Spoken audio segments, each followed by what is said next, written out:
Welcome, everyone. It's so good to be together. On behalf of Larry's sister, Kathy, and his nieces and nephews, and his partner and friend, Veronica Masterson, we are happy and grateful to welcome all of you, his large circle of family and friends and loved ones, to this service to honor Larry Danos' life. Even though Larry was taken from us suddenly, he'd lived a rich and full life. A service for a life that has been lived a long time and fully is a particular kind of service, we all know. There is more celebration in it. There is more delight in what a life that is fully and intentionally lived over a deep span of years can make possible among us and in the world. And it is also true that such a life, because of its expanse and richness, has much wider tendrils of loss. A life has to end, we know that. And to end not in tragedy or too soon is a gift that we all dream for ourselves and for those that we love. But it's hard to surrender the good and the beautiful, isn't it? The precious among us, if we had our way, would stay with us until the very last moment of our own lives. So we gather here in all of this, the deep sadness and the grief and the celebration.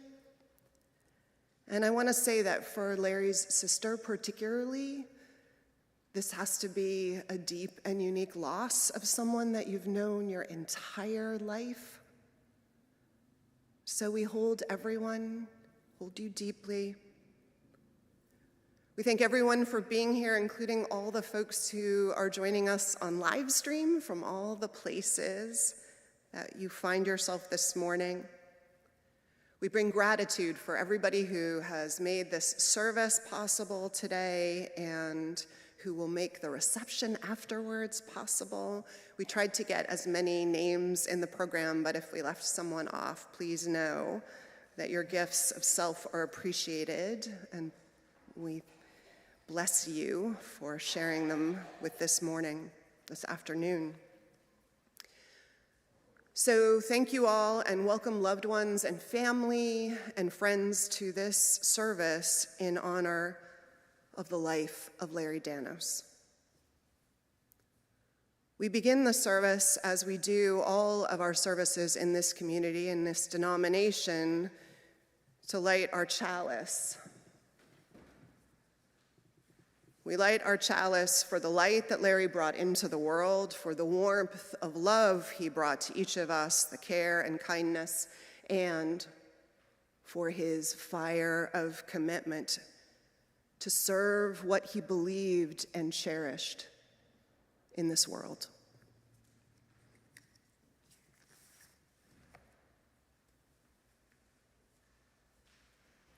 So we gather this afternoon to witness a life that was long and full and interesting and wise and gorgeous, and in song and words, and just by our gathering here, we will bring as much of Larry as we can into this space.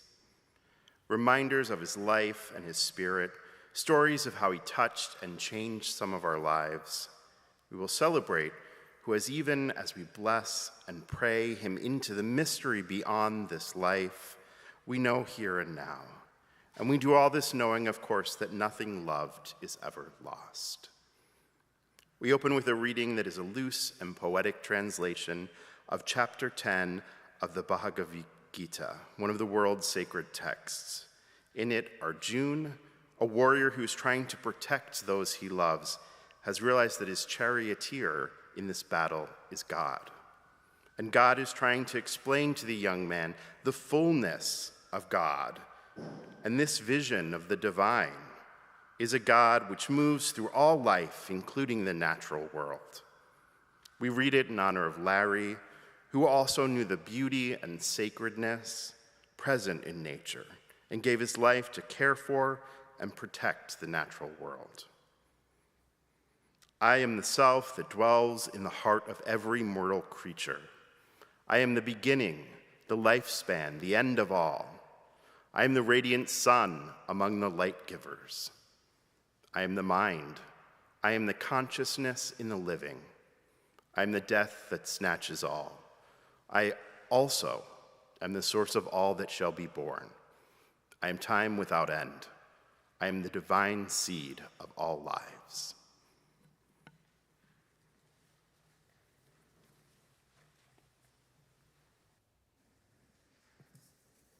Thank you, Mark. I'd invite us now to join our hearts in song. We're going to sing our first hymn, and in the spirit of celebration, it's in your teal hymnal. It's hymn number 1064, Blue Boat Home.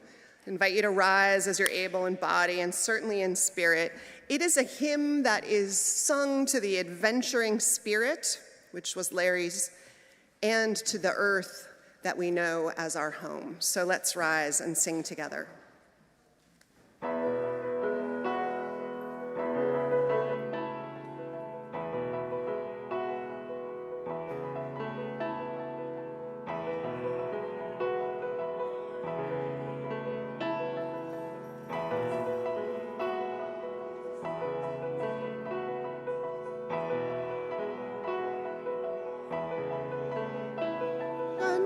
Still my dry land heart can say, I've been sailing all my life now. Never harbor or port have I known. The wide universe is the ocean I travel, and the earth is my blue boat home.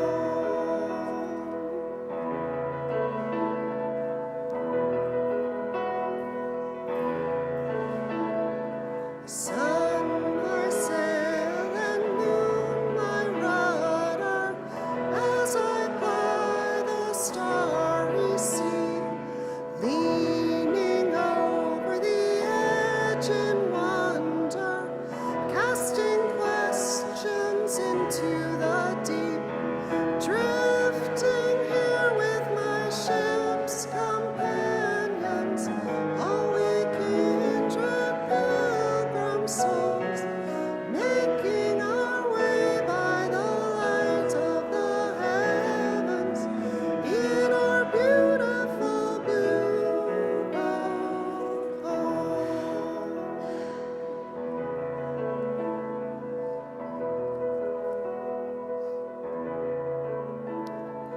I give thanks to the waves upholding me, hail the great winds urging me on, greet the infinite sea before me, sing the sky my sailor's song. I was born upon the fathoms, never harbor or port have I known. The wide universe is the ocean I travel, and the earth is my blue boat home.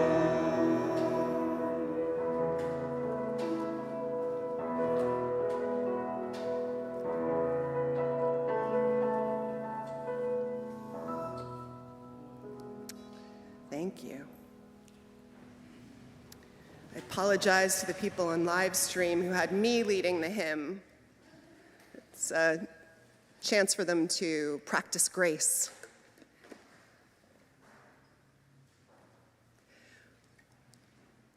Alfred North Whitehead once wrote, "The secret of happiness lies in knowing this, that we live by the law of expenditure. We find the greatest joy not in getting, but in expressing who we are.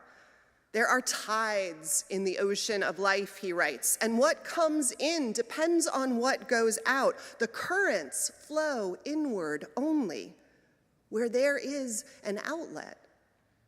Nature does not give to those who will not spend.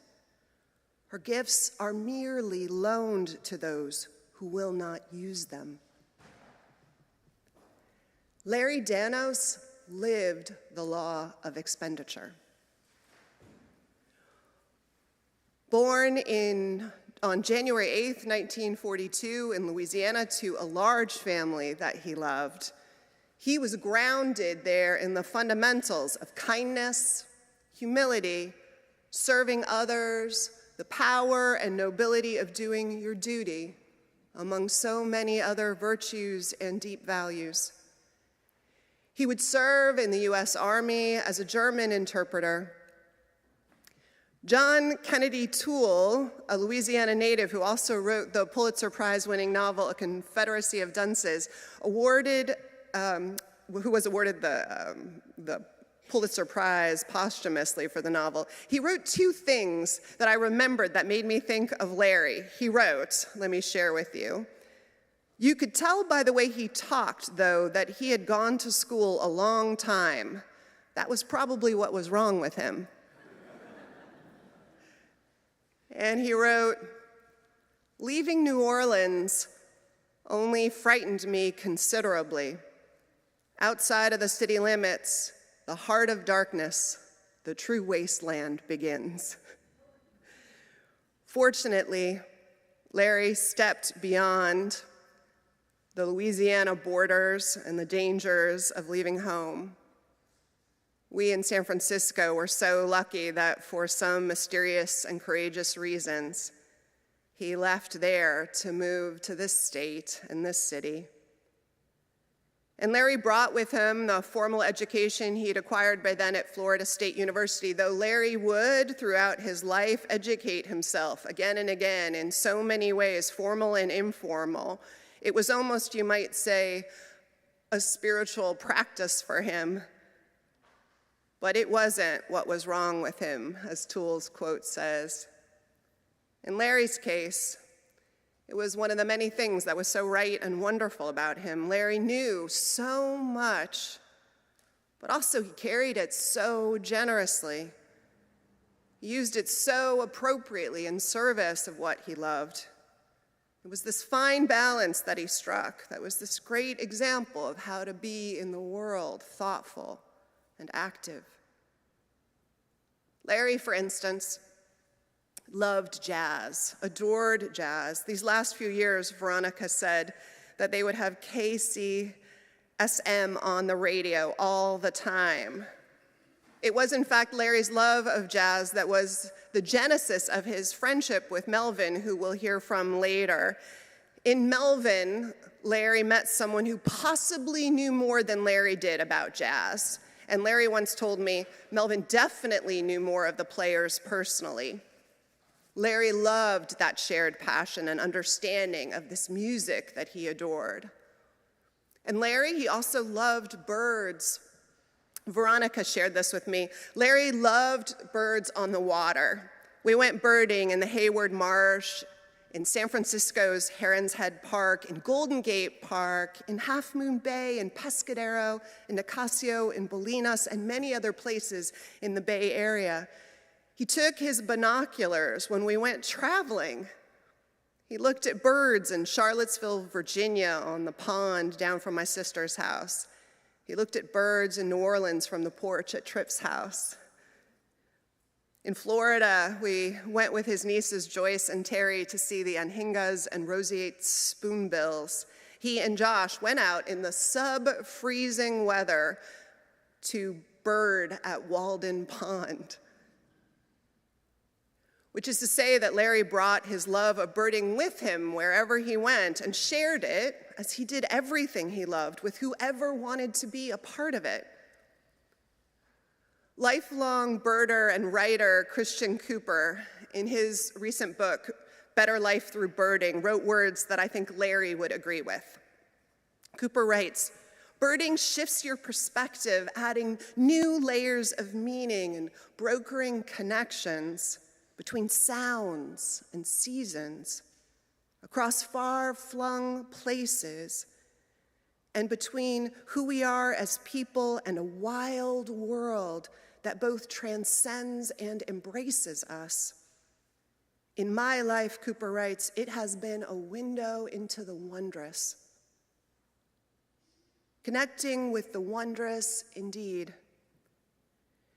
And there's this thing about connecting to the wondrous, however and wherever we each do it, that we know the way it shifts and shapes our heart, our spirit, opens us to, in this case for Larry, the need, the commandment to protect what you see as wondrous, to fall in love with the sacred you see in it. To my read, Larry's journey with nature and in the environment was all about that connection to, at the deepest level, what he found there. So that from the outside, it looked completely like his love of nature was not a hobby. It wasn't even just a job, though he gave the bulk of his career to the EPA. For Larry, nature was also, I would say, a calling. He wasn't preachy about it, he certainly wasn't shaming about it, but he served that calling in numerous, steady, and determined ways. His work at the EPA was one, for sure. So was his witnessing and protesting and advocating outside the EPA in his free time for places that were threatened by pollution or ill-formed legislation or private or business uses that would do lasting damage. Larry remained part of the Sacramento River Actions and the Klamath River Actions. He worked with the California and Arizona indigenous tribes at the EPA and spread the word beyond there. And for 12 years, Larry had a free cottage industry, meaning free like he gave it away free and he wasn't paid, cottage industry of publishing. I don't know how many of you know or received it, the 12 years of monthly, often researched and published environmental reports. How many of you were on Larry's? Yeah. He would choose a topic, as you all know. He would research it in depth, bringing all of his intelligence and all of his experience and his research skills to finding out everything he could about that topic. One month it was fracking.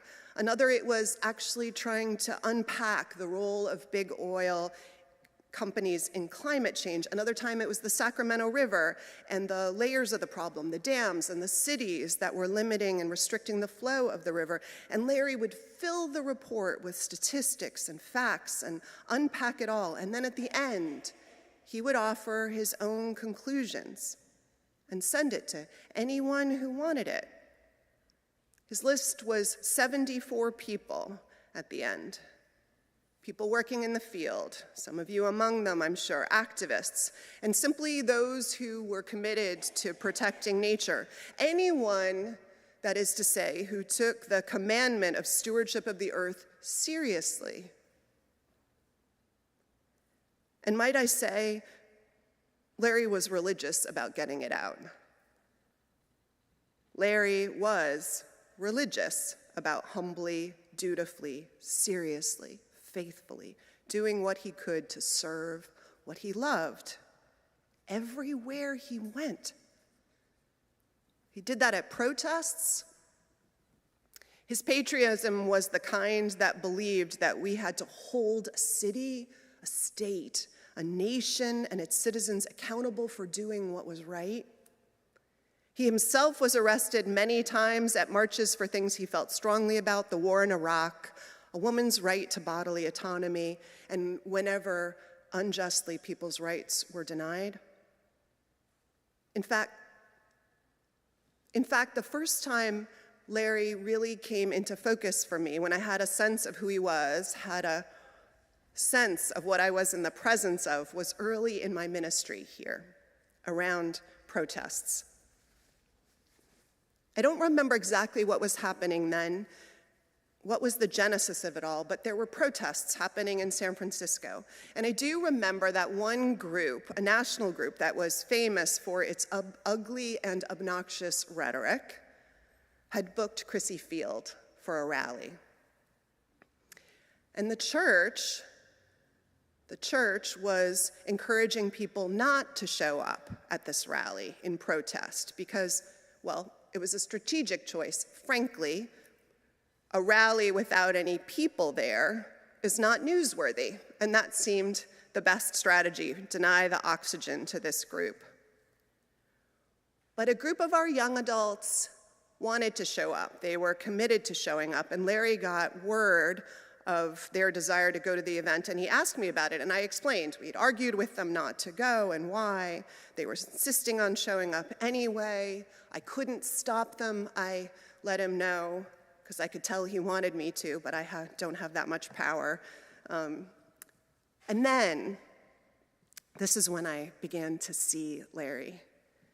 He looked at me with his big, sweet, serious eyes, and he said quietly in a concerned tone of voice, "But Vanessa, have they been trained in de-escalation?" Friends, I just arrived from the East Coast, and I had 20 years of ministry in a denomination that is constantly showing up at protests, and no one had ever talked to me about de-escalation training. And here was this 75-year-old man in front of me, and I was clear, like, Dorothy, you are not in Kansas anymore. Like, this is a different kind of Unitarian Universalist, a different kind of human, a professional, religious, social activist. This man has studied, he has mastered how to live all our values of love and commitment to nonviolence and to help others do the same, even your enemies, and to build, you hope, to build conversation and debate, but not discord. And I knew I was in the company of this very different, gorgeous human who had something big to teach me, and I was grateful to have stumbled into his company. I know others are going to speak to the way Larry showed up in their lives and chapters of his life that I have no experience of, so I'm excited to hear about the inspiration and joy and beauty of those chapters. At church, Larry was a member for over 40 years, who blessed us with all kinds of acts of service and leadership. Dolores and Melvin will share some of those, and Ralph. We at UUSF knew and loved the gentle, courageous, smart, warm man with his sleeves rolled up, the worker bee and visionary and friend that Larry was. In fact, last year, we had a secret vote of the board for our annual Ann Dillon Award, which is an award we give to people who don't try and get the spotlight, but just work behind the scenes to do great, selfless work in the church to promote the best of who we are. And the problem is that because we keep it secret until we spring it on them at a meeting that we make sure they're going to be at, our annual meeting, Larry never got to see it because he passed away in May, and we confer it in June at our meeting at the first Sunday in June. So Larry was deeply adored and respected here, and I have the award to prove it. And I want to say before I end just one last thing in my words of tribute to Larry that I don't know if everybody knows, but all that Larry did that we know of in the world, he did for the last 4 decades, having been diagnosed in his 40s with Addison's. And Addison's is an exhausting and difficult diagnosis to live with. The doctors told him he might not live 6 months with it, that no one lived more than 10 years with it, but Larry managed his health carefully most of the time, was able to live pretty healthily through it, and obviously got a lot more years than the doctors predicted, and that was a gift to all of us.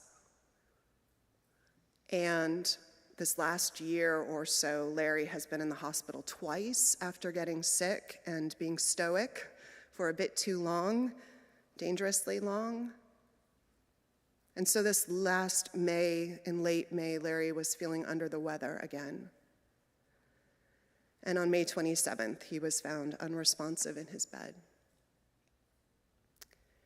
We will miss you, Larry. You are a good and faithful servant of so much that is precious in this life and in our world. Irreplaceable, in fact. Amen.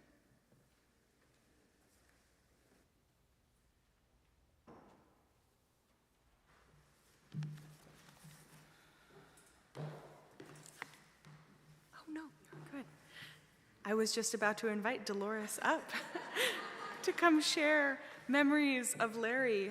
I would love to invite us all to take one really big, deep breath. As we prepare to hear wonderful memories of a wonderful person, I'd like to share these words from William Blake. Joy and woe are woven fine, a clothing for the soul divine. Under every grief and pine runs a joy with silken twine. It is right, it should be so. We were made for joy and woe. And when this we rightly know, safely through the world we go. As we hear memories of joy and hold both joy and woe in our hearts. Dolores, come on up.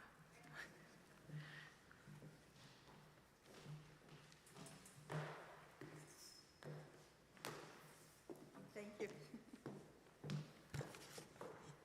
Thank you all for coming today. My name is Dolores Perez Heilbrunn. Another close friend of Larry's, Melvin Starks, is unable to be here today. He asked me to read this message for you. Larry and I often joke that he was the last of the hippies. His activist spirit never rested. He was a member of many organizations fighting a wide variety of causes, but it was the environmental movement that was closest to his heart.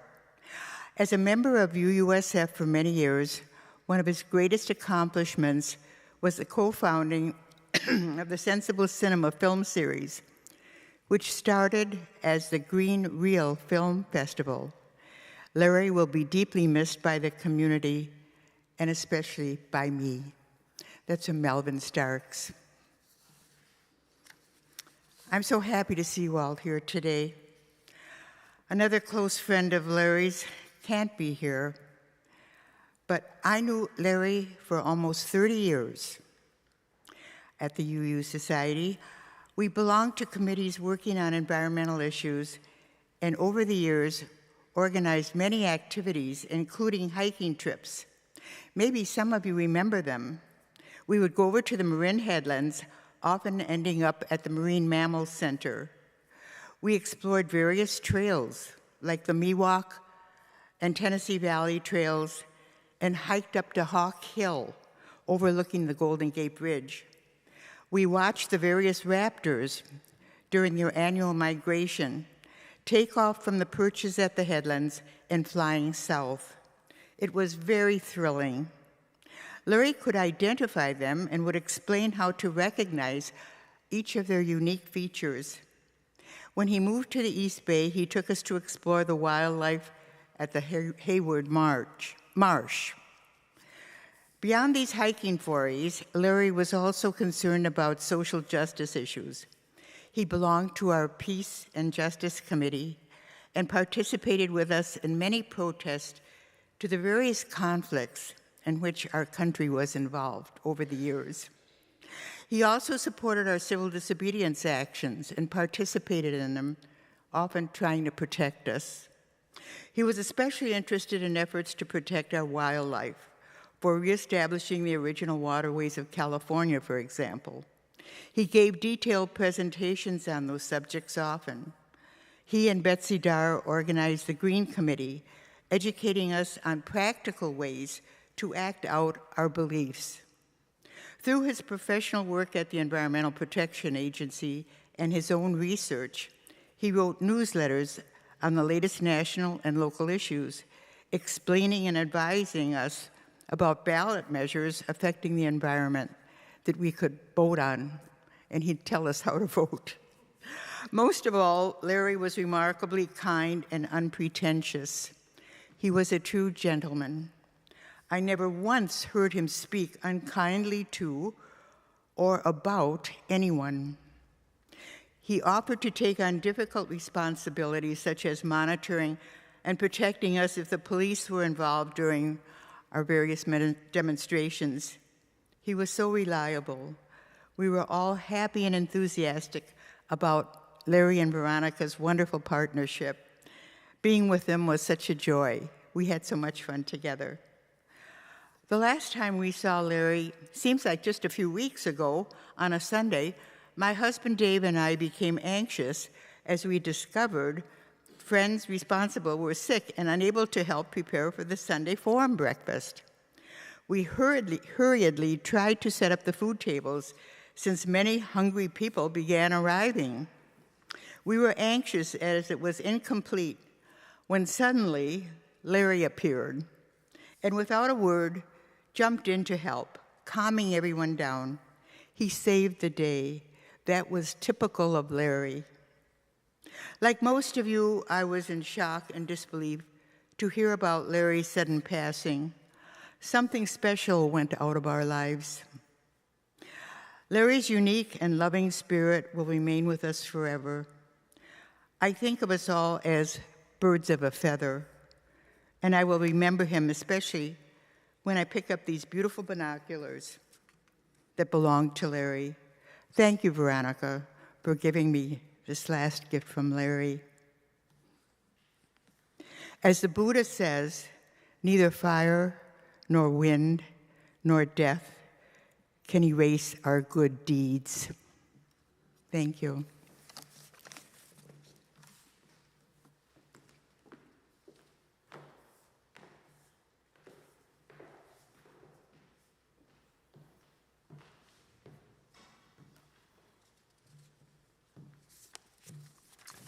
Hi, hello. My name is Ralph Fenn. I'm co-facilitator of the men's group that Larry was in for years. And I wanted to share some of the sentiments of some members of the men's group. This is from Gino Fortunato, who's here. It was clear he had a passion that burned inside of him. That passion was the environment. His contribution to the field will be missed, as well as a gentle demeanor. From Casey Christian, I remember Larry as a peaceful and gentle soul who loved nature and the environment and inspired others to consider a deeper respect for the planet and the life in their own backyard. I.W. Klein stated, I doubt I've known any others more actively doing good in this world than Larry. And from Cadell Childs, during Larry's presence of many years in our UUSF men's group, no matter how difficult or heated a discussion topic got, Larry's calm and sweet and steady presence was like a cool, refreshing breeze that served as a model for everyone. My own thoughts about Larry is that I really admired his lack of criticizing anyone, no matter how much he disagreed. And that was his gentleness and generosity. So he really was guided by, I would say, his North Star of improving the world for future generations, and that was consistent throughout his life. Also, I admire how he was completely alive and active right up to his death, in spite of knowing he had this condition. And I just think it's really a great role model for living life completely. So I'm really grateful for the privilege of knowing him.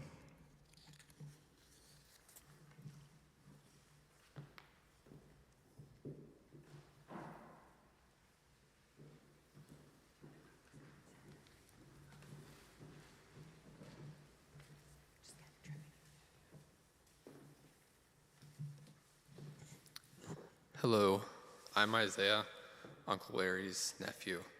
I wanted to share two memories I have from Uncle Larry, and he was such a generous and giving man. When I moved here about 6 years ago, he was quick to invite me and to show me around and show me a lot of his favorite spots and interesting things to do. And I really appreciated, that welcoming and the sense of connection and kind of the inside track on like some of the nifty stuff in the Bay Area. And he took me to Point Reyes for the first time, and that was a wonderful place, and he knew it like the back of his hand. We went looking for whales, we saw elk, and we ate oysters in Tamales Bay, and he told me about the great white sharks that circle, and haven't eaten anyone yet, but that scared me a bit.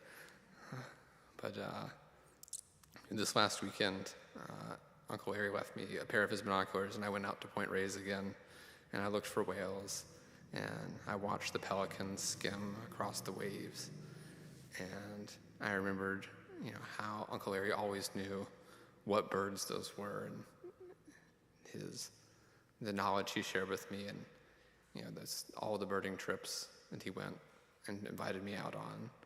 I really am going to miss that.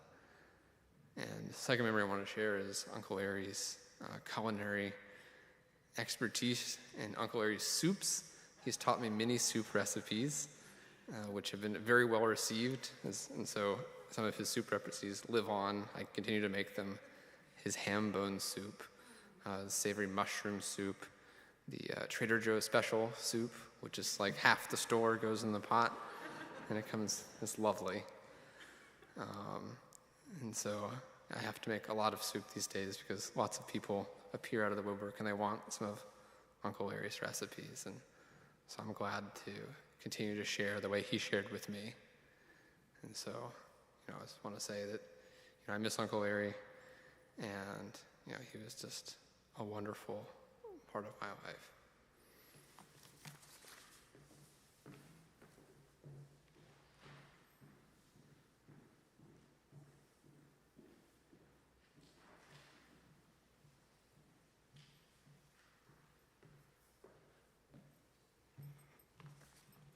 Hello, my name is Kim Witherspoon, and I am Larry's niece.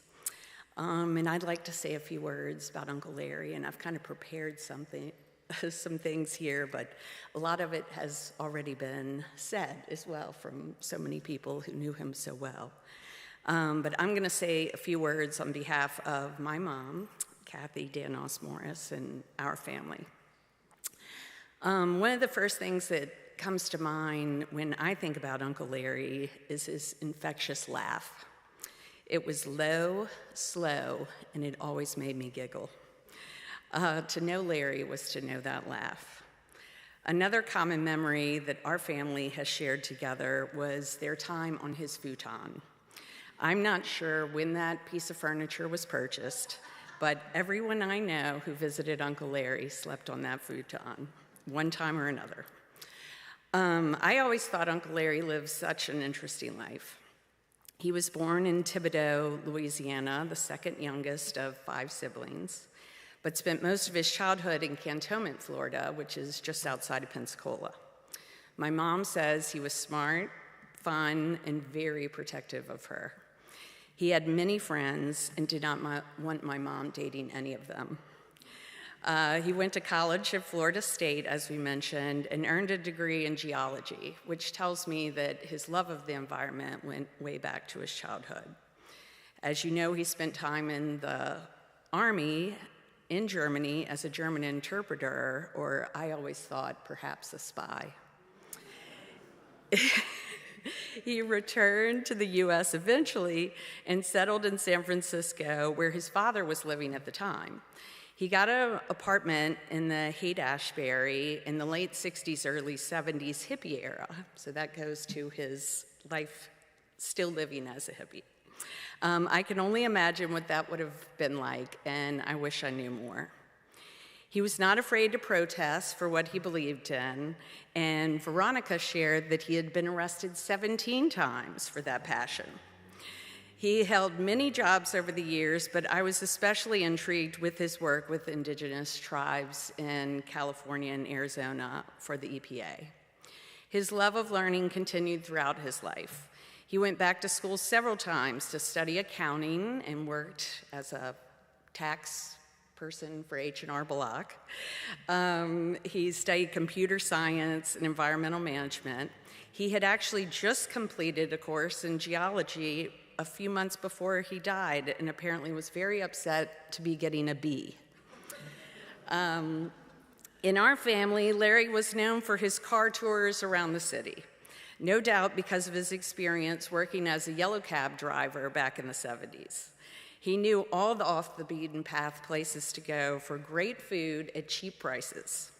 He introduced me to Dungeness crabs and sourdough bread. He also would take us to his favorite spots at Half Moon Bay, Mendocino to look for sea glass, Point Reyes for oysters, and Sausalito to one of his favorite jazz clubs. He opened my eyes to the beauty and peace of bird watching. I loved looking at the birds eating from a feeder outside of his window at his apartment on Cole Street. He had, of course, named them all. His third-story walk-up apartment was the coolest place to me. He had stacks of books, plants near the window, a computer humming from his bedroom, a shower with the lowest ceiling, and of course, the futon. He would make a cheese board in the afternoon for happy hour and always had a fresh loaf of sourdough bread on his cutting board. My brother Trip also spent a great deal of time with Uncle Larry when he was living on his boat in San Francisco in the early 2000s. He and Larry canvassed the city, trying endless numbers of breakfast restaurants, never going to the same one twice. He would give up his apartment to Trip almost every weekend if he wanted to get off his boat. He also spent a memorable Christmas with Larry and his friends, drinking way too much wine and having to play Santa Claus for some friends' children. Uncle Larry leaves only my mom and his immediate family, but 14 nieces and nephews and plenty more grandnieces and nephews who loved him. We are grateful for his relationship with Veronica, who cared deeply for Larry and was helping him start the next chapter of his life when it was cut short way too soon. He found his California family in this church, and we are grateful for all of you who meant so much to him. Thank you.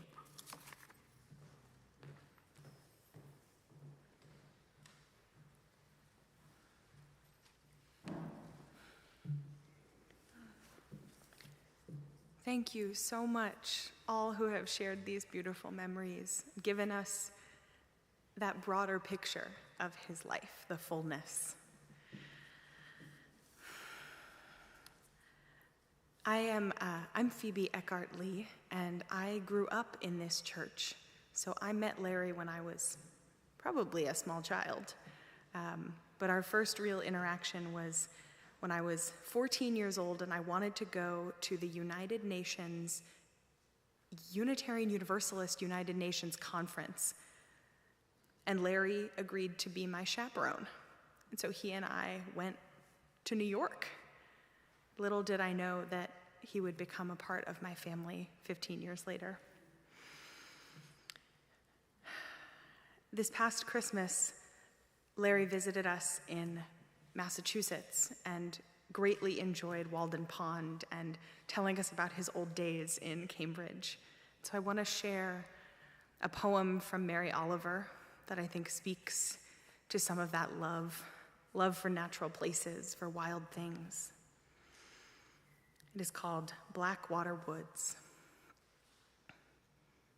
Look, the trees are turning their own bodies into pillars of light, are giving off the rich fragrance of cinnamon and fulfillment.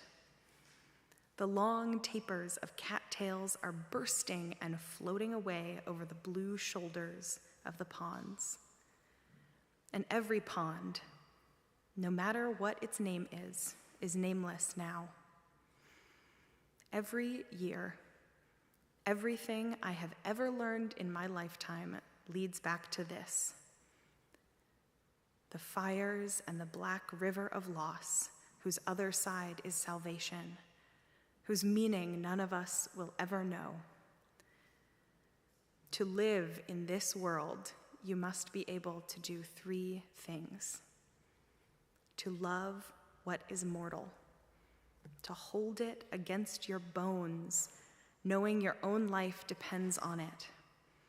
And when the time comes to let it go, to let it go. Here ends the reading.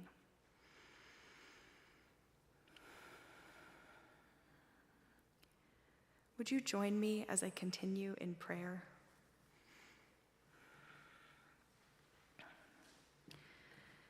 This prayer is written by Reverend Linda Susan Ulrich, someone who is also part of our community here and adapted for today. Spirit of love, hold us in your embrace. Offer comfort to Larry and all who love him as he moves into the great beyond, flying with the birds. Help us look on what has been with compassion and remind us that every minute of life is one more than we've been promised. Spirit of hope, you may change form, but you are always with us, waiting. Renew our connections with you, that this threshold time may be meaningful and beautiful, even as we say our goodbyes. Spirit of transcendence, that which moves within, among, and beyond us all, point us to our part within the broader cycle of life and death. Keep fresh before us our history as stardust and our future as saplings. What is remembered lives, and we remember Larry. May it be so, and amen. Now would you please rise in body or in spirit to sing our next hymn, How Could Anyone? It's in that same teal hymnal, number 1053.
Please be seated.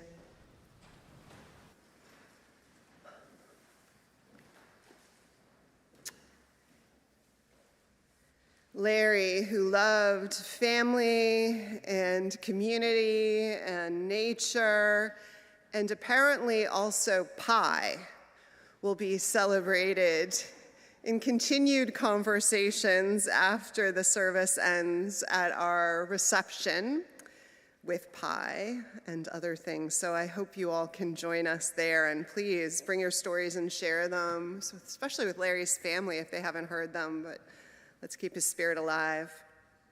We hope the birds will make an appearance. There's a guest book, please, for you to sign, and books of Larry's. Some of his many books, the ones that were piled in the apartment, are there if you want to take one or two for a keepsake. We thank you all for being here.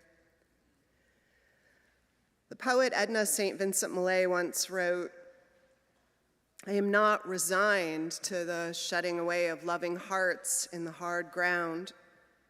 So it is, and so it will be, for so it has been time out of mind. The wise, the lovely, crowned with lilies and with laurel they go. But I am not resigned." None of us is resigned.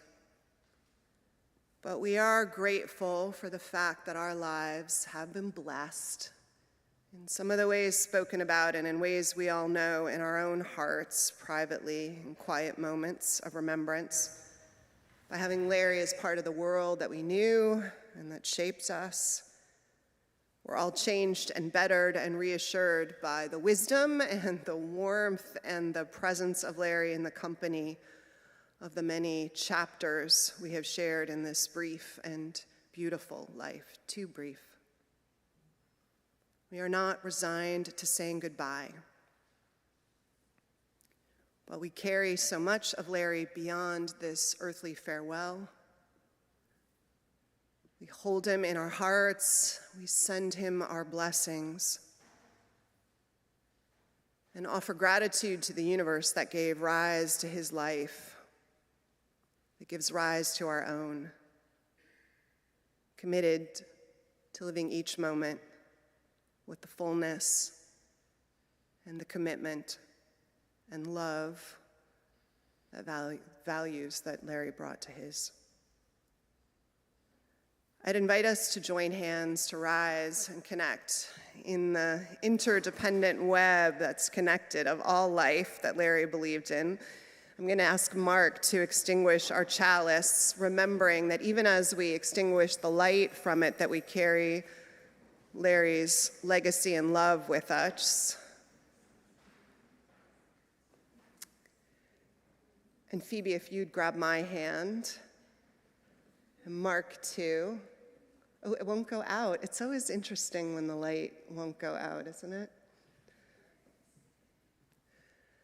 And now, in our comings and our goings, may the light of love shine upon us, out from within us. Be gracious unto us, and grant us peace. For this is the day we are given. Let us rejoice and be glad in it. Amen.